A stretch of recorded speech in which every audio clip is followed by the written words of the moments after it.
মৰমৰ বন্ধু বান্ধৱীসকল একে সমাধানৰ আৰু এটা নতুন ভিডিঅ'লৈ আপোনালোকক পুনৰ স্বাগতম। আজিৰ ভিডিঅ'ত আমি কাইলৈ হ'বলগীয়া অসমীয়া পৰীক্ষাৰ অৰ্থাৎ কাইলৈ 1 তাৰিখ কাইলৈ যি অসমীয়া পৰীক্ষা হ'ব আছে সেই অসমীয়া পৰীক্ষাত যিবিলাক কমন কোৱেশ্চন একেবাৰে ইম্পৰ্টেণ্ট ভেৰি ইম্পৰ্টেণ্ট কোৱেশ্চন আপোনালোকৰ সৈতে শ্বেয়াৰ কৰিবলৈ ওলাইছোঁ। আৰু মই বেচিকেলি 50খন কোৱেশ্চন পেপাৰ দিম, য'ৰ পৰাই আপোনালোকৰ 99% আহিব খাটাং। সো আপোনালোকে অকলে 50টা কোৱেশ্চন যদি আপোনালোকে অলপ চাই যায় আপোনালোকৰ কনফিডেন্স একেবাৰে ফুল হৈ থাকিব। তো বলক আমি ষ্টাৰ্ট কৰোঁ।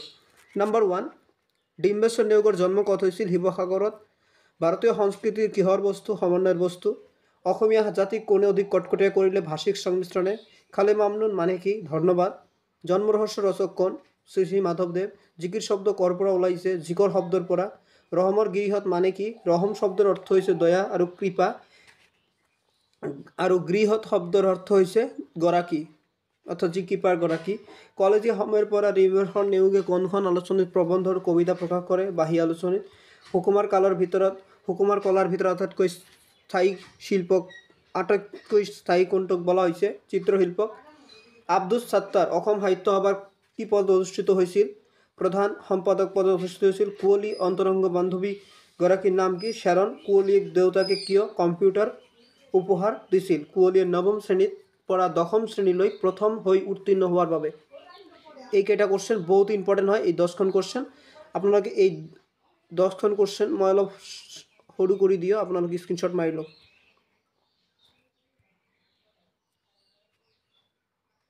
ইয়াত আছে 7খন এই পেজত, আৰু এই পেজত আছে 3খন। স্ক্ৰীনশ্বট মাৰক। আমি আমাৰ 11 নম্বৰ প্ৰশ্নলৈ যাওঁ। 11 নম্বৰ প্ৰশ্নটো দিছে কুঁৱলীৰ অন্তৰংগ বান্ধৱীৰ নাম কি? শ্বাৰণ। কুঁৱলীৰ দেউতাকে কিয় কম্পিউটাৰ স্বৰূপে উপহাৰ দিছিল? এটা আলোচনা কৰিলোঁ আমি। তো 13 নম্বৰ প্ৰশ্ন, তোমাৰ পাঠ্যপুথি অন্তৰ্গত বৰগীতটিৰ কোনে ৰচনা কৰে? শ্ৰী শ্ৰী মাধৱদেৱ। জিকিৰ ৰচক কোন? আজান ফকীৰ। সৈয়দ আব্দুল মালিকৰ এখন কবিতা পুথিৰ নাম বেদুইন। শ্ৰীধান্যকটক বিশ্ববিদ্যালয়ৰ প্ৰধান শিক্ষক কোন আছিল? নাগাৰ্জুন আছিল শ্ৰীধান্যকটক বিশ্ববিদ্যালয়ৰ প্ৰধান শিক্ষক। মৌৰ্য ৰাজবংশীয় ৰজা চন্দ্ৰগুপ্তৰ ব্ৰাহ্মণ মন্ত্ৰীজনৰ নাম কি? এইটো ক্ৰিটিকেল কোৱেশ্চন, অলপ এইটো চাণক্য হ'ব। ইয়াত ব্ৰাহ্মণটো দি মানুহক অলপ কনফিউজ কৰাই দিয়ে, কিন্তু মৌৰ্য বংশীয় চন্দ্ৰগুপ্ত আছিল, তাৰ যিটো মন্ত্ৰী আছিল তেওঁ আচাৰ্য চাণক্যই আছিল। কপিল মুনিৰ মাতৃ কোন? সৰি এটা ভুল হৈছে। কপিল মুনিৰ মাতৃ কোন? দেৱহূতি। দেৱতাসকলক অমৃত খুৱাবলৈ কৃষ্ণই কি ৰূপ ধাৰণ কৰিছিল? মোহিনী ৰূপ ধাৰণ কৰিছিল। ছাত্ৰ জীৱন আৰু সমাজ সেৱা প্ৰবন্ধটো প্ৰথম কোনখন আলোচনীত প্ৰকাশ পাইছিল? আবাহন আলোচনীত প্ৰকাশ পাইছিল। ফ্ৰম ভলগা টু গংগা কাৰ ৰচনা? পণ্ডিত ৰাহুল সংস্কৃতিয়ান। পূজাৰ বন্ধত কুঁৱলীহঁতে কলৈ যোৱাৰ সিদ্ধান্ত লৈছিল? দক্ষিণ ভাৰতলৈ যোৱাৰ সিদ্ধান্ত লৈছিল। ইণ্টাৰনেট কি? Internet connection of network. মোপাশ মানে কি? মায়াৰ বধন। অসমীয়াসকলে কিহত তৈয়াৰী পেঁপা বজাইছিল? মহৰ শিঙৰে তৈয়াৰী পেঁপা বজাইছিল। নালন্দা বিশ্ববিদ্যালয়ৰ বিখ্যাত অধ্যক্ষজনৰ নাম কি? পণ্ডিত শিলভদ্ৰ। সংস্কৃত ভাষাৰ প্ৰথম ব্যাকৰণ প্ৰণেতাজনৰ নাম কি? পাণিনি।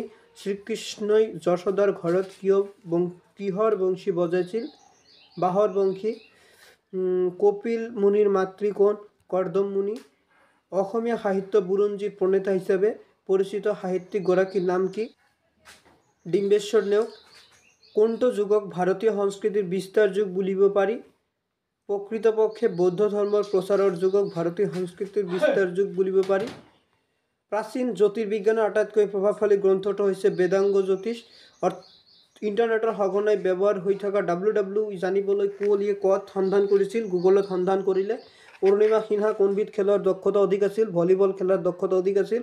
কামত ল'ৰা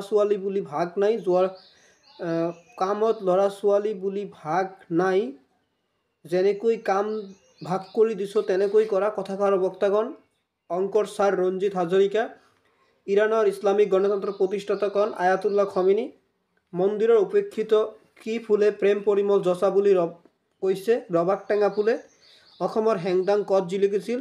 হৰেকৃষ্ণ ডেকাদেৱে 2010 চনত লাভ কৰা বঁটাটোৰ নাম কি? অসম উপত্যকা সাহিত্য বঁটা। ৰামসিংহ অসম আক্ৰমণ বিৱৰণটো ক'ৰ পৰা লোৱা হৈছে? পুৰণি অসম বুৰঞ্জীৰ পৰা। কেইটামান কোৱেশ্চন ইয়াত লিখা হোৱা নাই বন্ধুসকল, তো মই এনচাৰবিলাক দি আছোঁ, আপোনালোকে লিখি ল'ব। আমার 40 নম্বর কোশ্চেনটি রয়েছে ভট্টদেবর সম্পূর্ণ নাম কি? বৈকুণ্ঠনাথ ভাগবত ভট্টাচার্য। আর এইটো যে শংকৰদেৱৰ ৰচনা কৰা সংকলপখিনিৰ নাম কি? এইটো আগৰ চিলেবাছত আছিল, এইবাৰ চিলেবাছত নাই, সেইকাৰণে নীল লিখি দিয়া হৈছে। তাৰপিছত চাওক আপোনালোকে কি প্ৰশ্ন কমন আছে এই বছৰ। আপোনালোকে খাটাং 99% মানে 100% পাবলৈ সক্ষম হ'ব শ্বৰ্ট কুৱেশ্যনবিলাকত। মই বৰ্ড কুৱেশ্যন কিন্তু দিয়া নাই, অকল শ্বৰ্ট কুৱেশ্যনবিলাকহে দিছোঁ। শ্বৰ্ট কুৱেশ্যন অসমীয়াত বহুতো থাকে, কমচে কম আপোনালোকে 20-25 পাবই পাৰে অনায়াসে।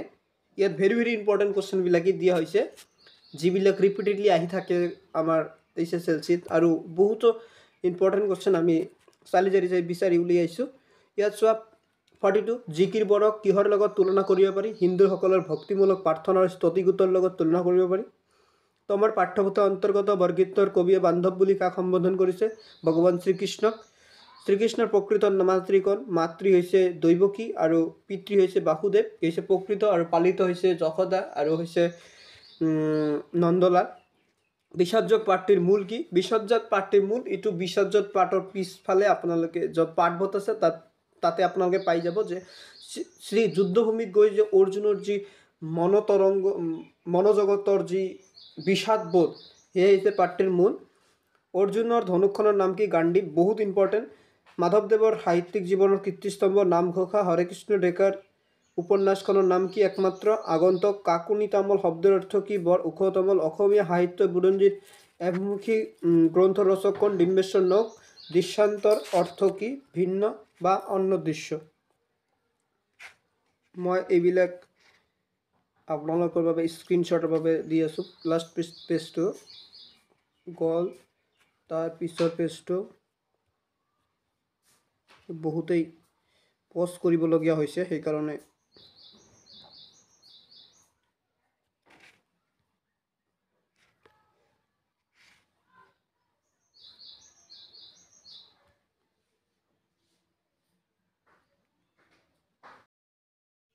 (99% অসমীয়া শ্বৰ্ট কুৱেশ্যনৰ ভিডিঅ'টো ইমানতে সমাপ্ত কৰিলোঁ। আৰু আপোনালোকে যদি অসমীয়া কমন গ্ৰামাৰৰ ভিডিঅ' লাগে তেনেহ'লে আমাৰ দুটা ভিডিঅ' অলৰেডি চেনেলত আপলোড আছে, আপোনালোকে সেইটো চাব পাৰে হোম পেজত গৈ।